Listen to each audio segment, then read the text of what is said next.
CM సహాయ నిధి ద్వారా మంజూరైన చెక్కులను వెంకటగిరి ఎమ్మెల్యే కురుగొండ్ల రామకృష్ణ తెలుగంగా అతిథి గృహంలో పంపిణీ చేశారు. ఈ సందర్భంగా గత ప్రభుత్వ హయాంలో పేదలకు చెక్కులు ఇచ్చిన దాఖలాలు లేవు అని ఎమ్మెల్యే విమర్శించారు. గతంలో కూడా సీఎం ఇచ్చిన చెక్కులే తప్ప వైసీపీ ప్రభుత్వంలో ఎలాంటి సహాయ నిధులు ఇవ్వలేదన్నారు. కూటమి ప్రభుత్వం వచ్చిన తర్వాత పేదలను గుర్తించి ఎవరికైతే ఆరోగ్యశ్రీ వర్తించదో వాళ్లకు ముఖ్యమంత్రి సహాయ నిధి ద్వారా చెక్కులు పంపిణీ చేస్తున్నాం అన్నారు.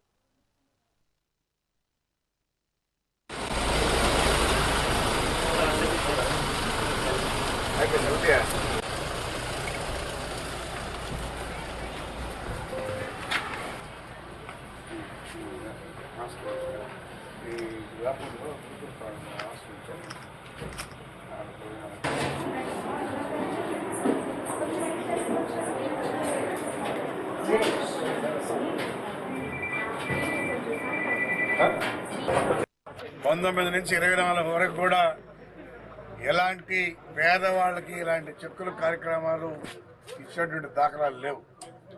గతంలో ముఖ్యమంత్రి చంద్రబాబు నాయుడు ఉన్నప్పుడు ఇచ్చాం.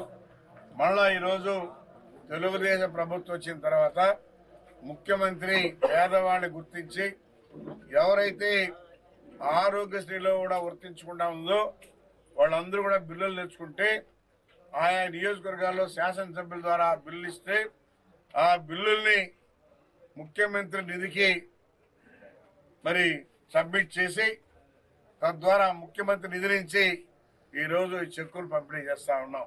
ఎందుకంటే ఈ రాష్ట్రంలో రాబోయే రోజుల్లో కూడా పేదలకు ఉండకూడదనే ఉద్దేశంతోనే ఈరోజు మన ముఖ్యమంత్రి అన్ని రకాలుగా పనిచేస్తూ ఉన్నారు. అందుకని ఇంకోటి కూడా చెప్తున్నాడు, యువత తగ్గిపోతా ఉంది, ప్రతి ఒక్కరు కూడా 3 పిల్లల పైన కనాలనేది కూడా మన ముఖ్య రాష్ట్ర ఉద్దేశం.